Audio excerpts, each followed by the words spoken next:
D. Colonel, what's a Russian gunship doing here?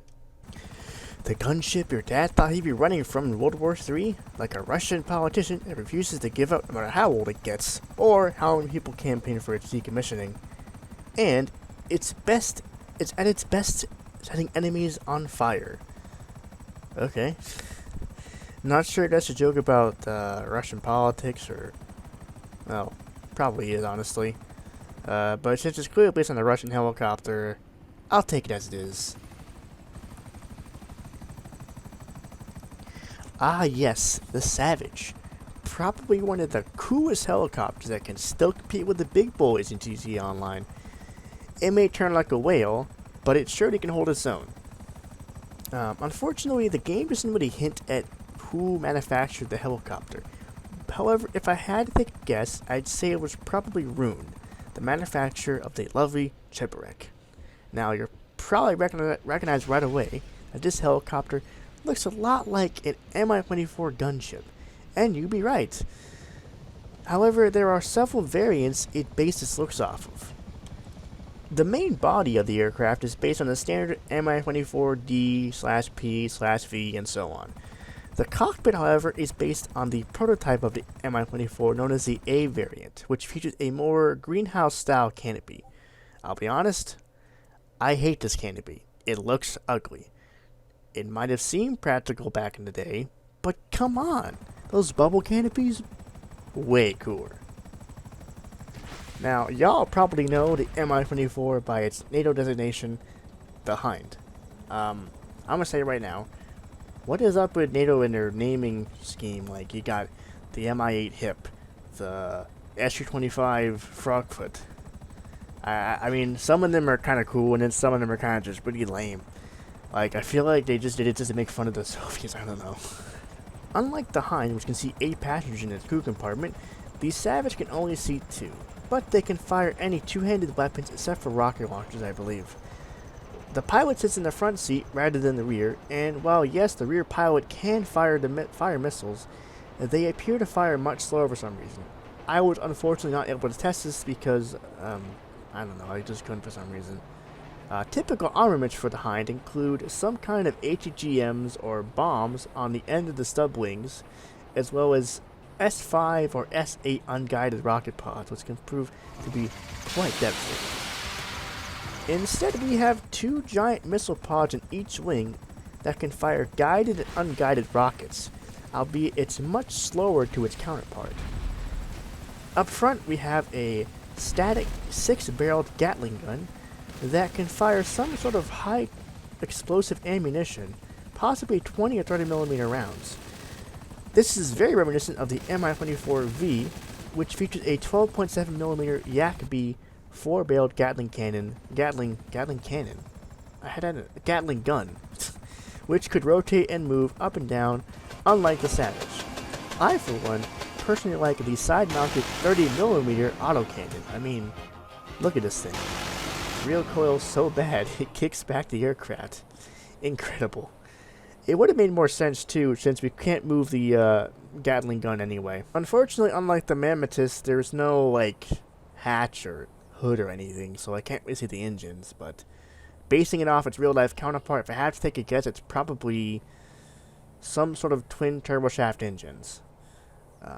Which they have to be to make this freaking thing go up anywhere.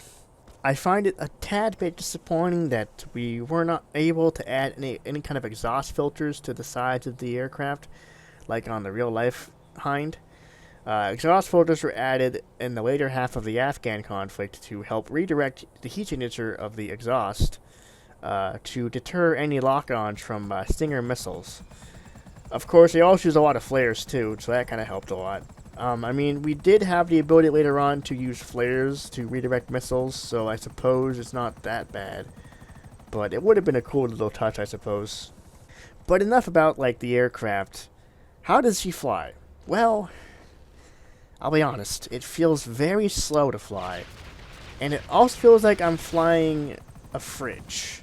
Like, this is to be expected, of course, because it's such a large aircraft. However, it kind of sucks that we can't do any cool aerobatic stuff like in real life. When I flew the Hinds in Arma, they felt really agile, really fast, and just really fun to fly. I felt a sense of power almost flying these things. Like I could do anything.